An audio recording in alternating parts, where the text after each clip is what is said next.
realmente eu posso dizer que eu vivi tudo aqui. Quando eu cheguei, fiquei num hotel aqui atrás e o estádio estava no primeiro anel ainda. Eu lembro que eu olhava da cobertura da janela do prédio, eu olhava e via toda a obra.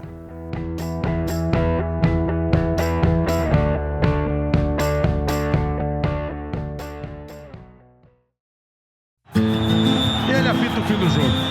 Terminou, mas não terminou, né? Porque agora a gente vai ficar de olho no jogo do Vitória. O Santos chega com perigo, o Caju domina, ficou na cara do gol, olha a chance do gol! Gol do Thiago Ribeiro! Gol do Thiago Ribeiro! O Palmeiras dá sal, sente só, vem pra cá ver a comemoração da Arena do Palmeiras!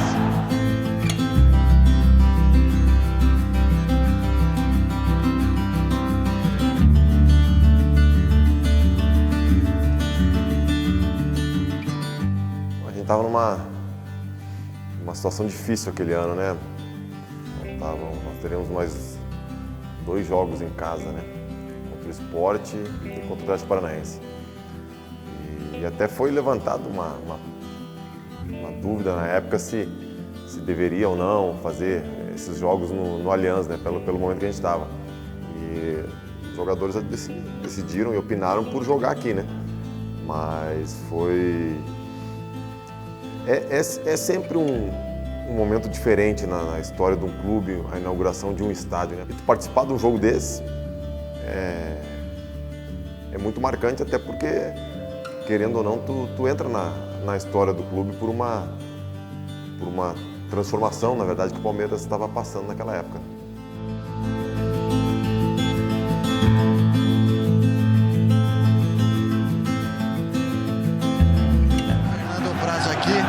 Aliviado com a sensação do momento, quase chorando.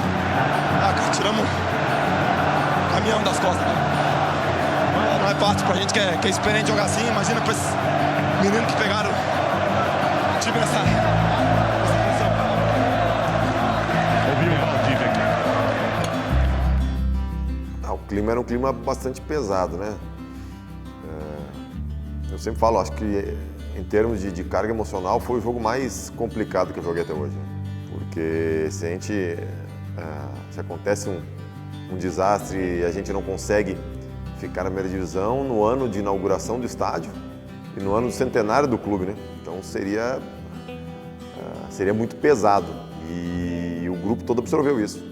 O empate aqui e o empate lá nos garantia na primeira divisão, né? Então se o jogo do Santos acabasse como estava, a gente estava garantido e tinha um pequeno atraso, né? Aí eu fiquei no campo um repórter me pegou na época, me botou o fone para eu escutar o jogo lá, só que como pelo rádio é muito complicado, né? Vai falando nome em cima de nome, narrar muito rápido, eu não estava conseguindo ter a percepção do jogo e tirei o fone. Quando eu entreguei pro repórter, ele me fez uma cara assim de pesar e falou, pô, gol do Vitória. Eu falei, ué. E daí quando eu virei, eu falei, puta. Já era, né? Aí quando eu presto atenção, a torcida começa a vibrar. Daí eu falei pro cara, não, tem certeza? Ele falou, não, me enganei, né? Gol do Santos. Então, deixa eu falar que para aqueles 2, 3 segundos ali a perna bambeou, né? Mas daí quando vi a torcida comemorando, aí era a confirmação de que a gente tinha conseguido cumprir a nossa missão naquele ano, né? Que era permanecer na primeira divisão.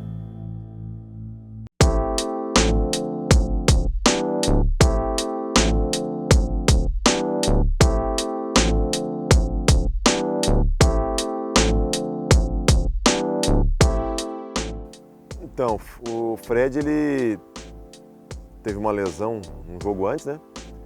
E quase não consegue jogar esse jogo, né? Jogou muito limitado, né? A gente via em termos de deslocamento que ele estava prejudicado. E já era 42 do segundo tempo, eles tiveram uma jogada pelo lado esquerdo, chegaram mais ou menos ali na linha de fundo, perto da grande área. Eu fechei o primeiro pau, eles cruzaram para trás. E nessa jogada, normalmente, o time vem marcar no primeiro pau. E a gente veio e o Fred, eu acho, porque estava descontado fisicamente, ele preferiu sair da confusão e ficar para trás, né? Não acompanhou a jogada. E aí cruzaram a rasteira no primeiro pau e ela ainda bate no pé de algum jogador nosso, eu acho. E acaba sobrando certinho para ele. Quando eu giro aqui, eu vejo que ele está sozinho, de frente para a bola. E eu sabia que eu tinha que fechar esse canto, porque estava todo aberto. Só que eu não podia vir muito rápido, porque senão também ele só ia dar um tapinha no contrapé, né? Aí eu vim segurando, e quando ele bateu, eu ainda consegui deixar a mão, né? Para defender dela, sobrou por aqui. O Rafa, acho, foi tirar a bola e os caras sofreram falta aqui perto da área. E aí, quando aquela bola não entrou, a gente sabia que a decisão ia para os pênaltis, né? Já estava... E era um gol pelo regulamento da Copa do Brasil que praticamente matava o jogo, porque ia ser 2-2, a gente teria que fazer 4-2 para passar, a gente teria que fazer 2 gols em, sei lá, menos de 6, 7 minutos. Eu acho que pela importância, pela dificuldade, pelo momento do jogo e por tudo que ela proporcionou, né, posteriormente, eu acho que foi, sem dúvida nenhuma, das mais importantes. Depois o Gum, foi o Scarpa bateu cruzado no canto esquerdo, eu defendi com a mão direita em cima, né? E aí depois acho que o Gum errou também. E na decisão por pênaltis, tu sair na frente é sempre muito importante por causa da questão psicológica, né?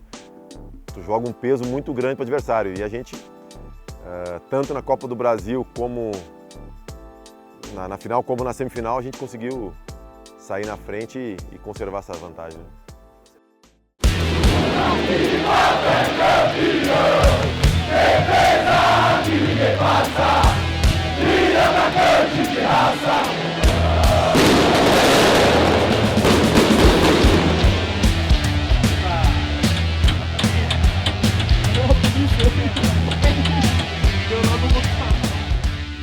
O receio daquele jogo contra o Sport, contra o Atlético Paranaense, um ano depois, é uma situação totalmente oposta, né? Uma possibilidade de conquista e logo no primeiro ano completo de casa nova, poder conquistar um título nacional. A gente entrou por trás lá, né? E a rua estava tomada por até minha família quase não conseguiu chegar no jogo por causa de tanta gente que tinha lá, né?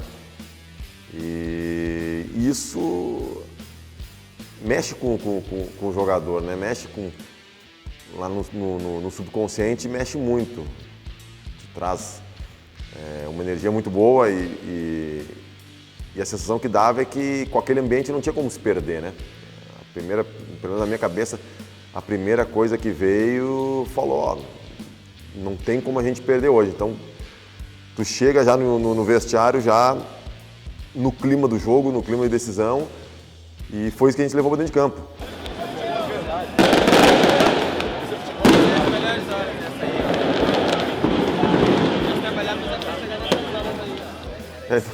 Não me lembrava dessa frase aí. Mas é mais ou menos isso, né? É o que na hora ali eu pensei, de que quando a gente vê aquele ambiente todo, a primeira coisa que tu pensa é um jogo que não dá para perder, né? Tu já pensa na comemoração depois, no ambiente que vai ter. E eu acho que tudo isso junto transformou aquilo numa noite realmente inesquecível pra gente, né? Eu sou profissional do futebol, né? Eu tiro o meu sustento do futebol, é minha profissão, mas tem coisas que vão além do profissionalismo, do lado financeiro. E para mim, principalmente ter a minha história construída e retratada assim, de tu poder olhar, porque depois que tu para, sempre tu vai recordar, tu vai ver algumas coisas, mas enquanto tu tá ainda jogando e no clube que tu tá jogando, tu ter essas situações retratadas no teu dia a dia, isso é maravilhoso. Eu acho que isso que também ajuda o jogador a se manter em alto nível, a estar sempre motivado, porque tu vê a história que tu construiu sendo reconhecida e te dá vontade de construir mais ainda, né?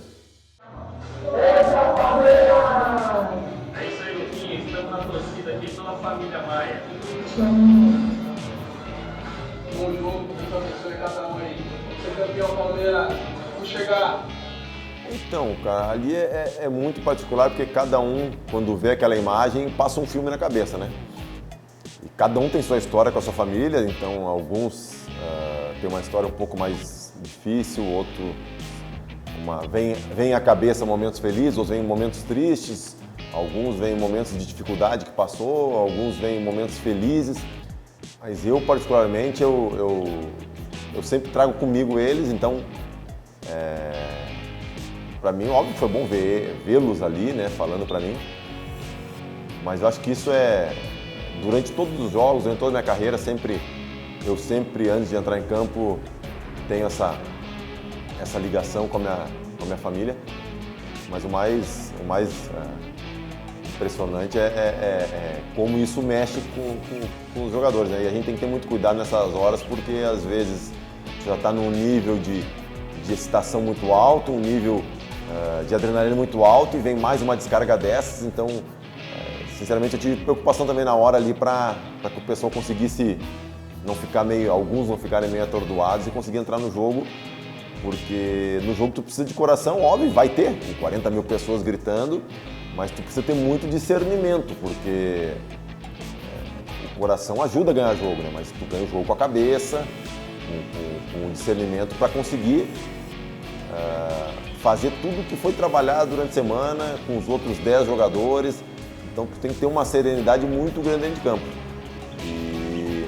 Mas eu acho que a gente conseguiu trazer isso como um elemento a mais e junto com a torcida e junto com a organização tática, com os treinos da semana, a gente conseguiu trazer tudo para um lado positivo e ali, na minha opinião, a gente fez um jogo excepcional. Então, a gente vai para o aquecimento com o uniforme de treino, né? Aí volta para o vestiário, troca a roupa, né? Pega a luva de jogo, tu aquece com uma outra luva e veste a camisa. E quando tu pega a camisa, tu vê alguns detalhes, né? Naquela camisa tinha as fotos de uns torcedores, né? No número, e dos familiares também.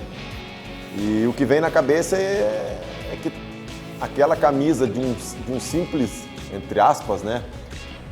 De um simples uniforme que tu usou, sei lá, 60 jogos na temporada, aquela peça ali pode ser a peça que vai entrar para a história daqui a 30, 40 anos, tu vai recordar e em casa, ela pendurada, e também em fotos, em vídeos, em jornais, internet, ela vai estar lá imortalizada, né?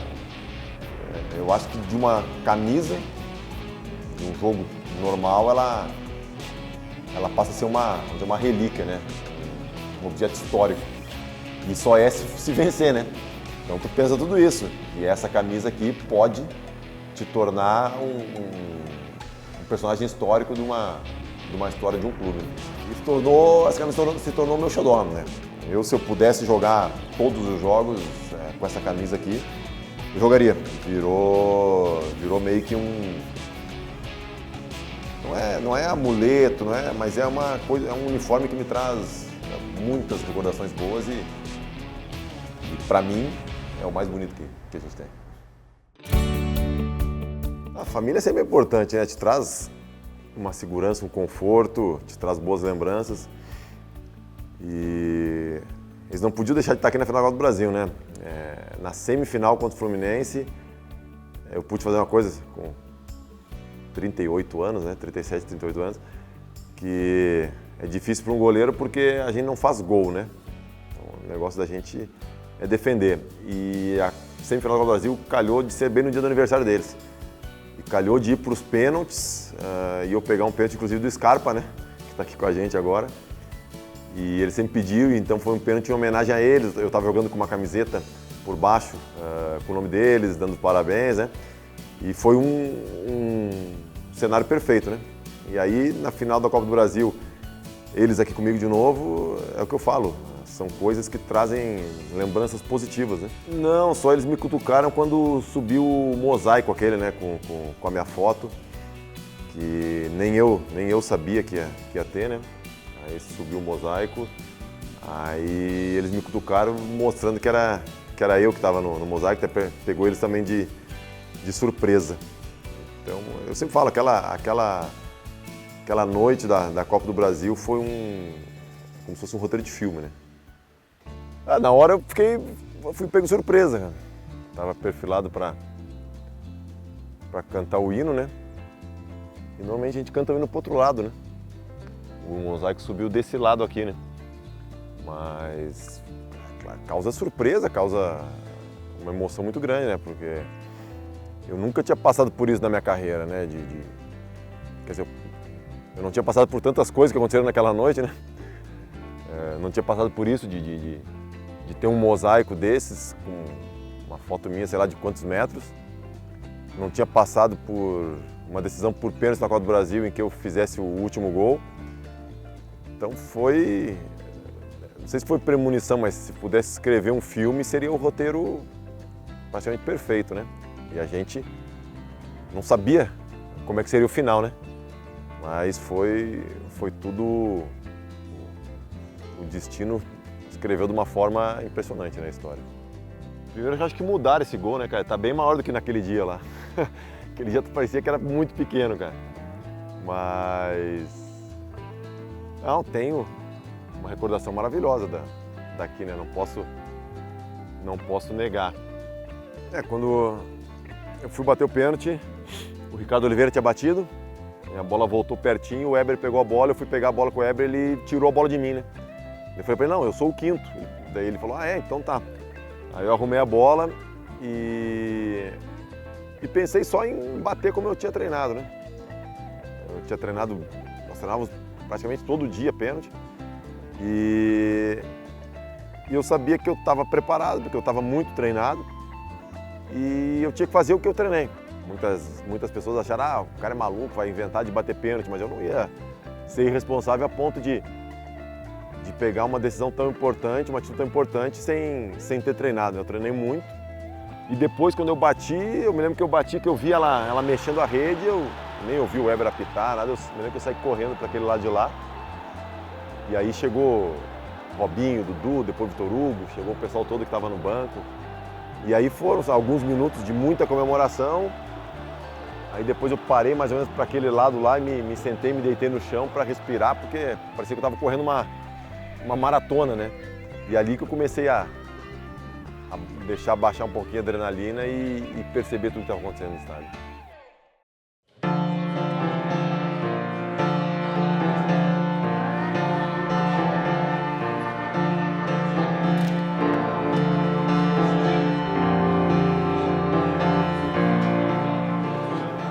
Na verdade, quando o jogador se machuca e quando ele volta a jogar, passa um filme na cabeça de muitas coisas, né? Desde o início da carreira até o momento que ele está.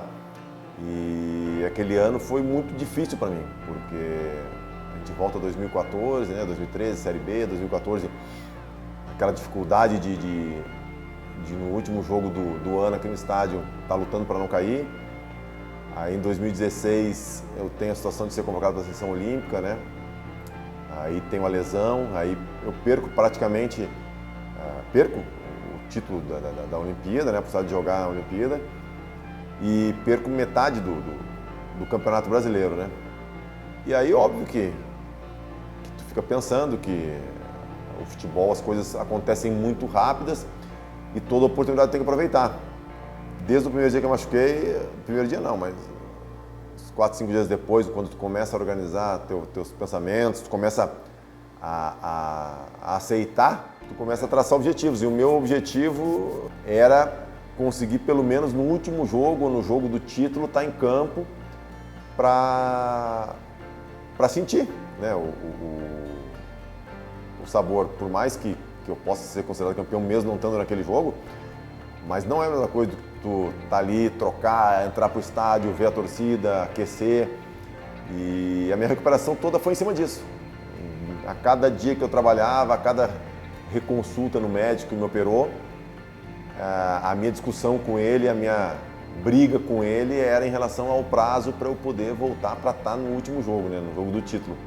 E num ano tão difícil como foi aquele, a minha maior vitória pessoal realmente foi poder estar nesse último jogo, no jogo do título.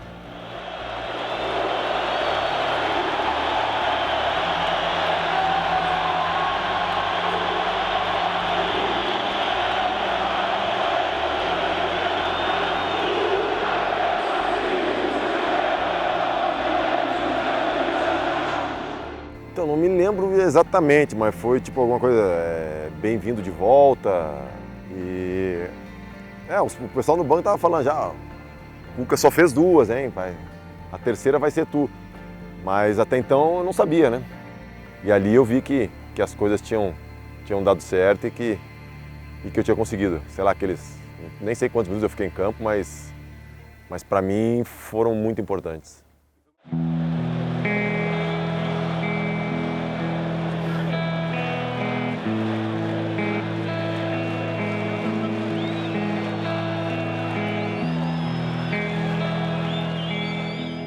Era uma homenagem ao Gabriel, né? Porque era o último jogo dele, né?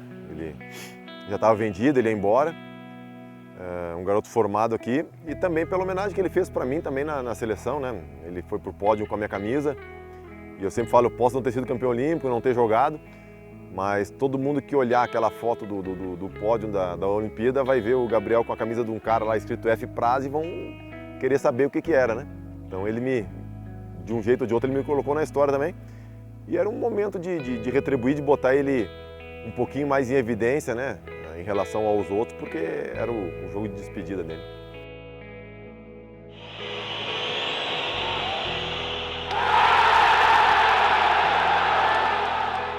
O placar de 2-0 foi totalmente enganoso, né? Primeiro tempo, muita dificuldade para jogar por causa da chuva, até o gol saiu por causa disso, né? Eu bato uma bola longa para dentro da área do Rosário, e o goleiro e o zagueiro se atrapalham com a poça d'água e ela sobra para a gente fazer o gol, né? E aí no segundo tempo o campo melhorou um pouco, mas a gente teve uma atuação muito ruim e o Rosário, a gente praticamente não passava do meio campo, né? A gente foi pressionado durante os 45 minutos inteiros. E várias chances de gol e inclusive o pênalti, né? Que o Robinho fez. Eu sempre brinco com o Robinho que eu sou o anjo da guarda dele, né? Lá no Itaquerão, ele errou o pênalti na semifinal do Paulista em 2015 e eu peguei o pênalti e a gente classificou, né? E esse aqui também. O jogo estava 1-0 ainda, eu peguei o pênalti. Aí depois no fim do jogo o Alione, se não me engano, fez o segundo gol, né? Mas foi um jogo muito complicado, mas um jogo maravilhoso para se relembrar.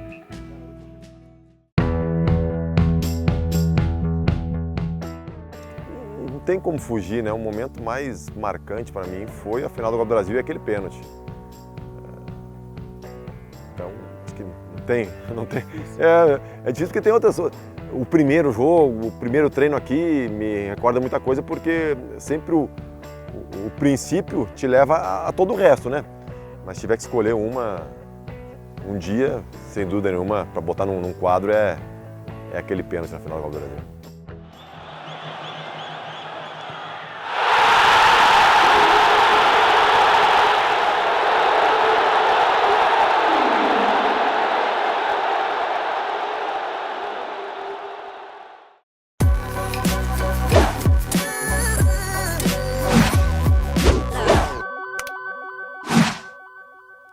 Vem pra FAM, a faculdade que investe em você.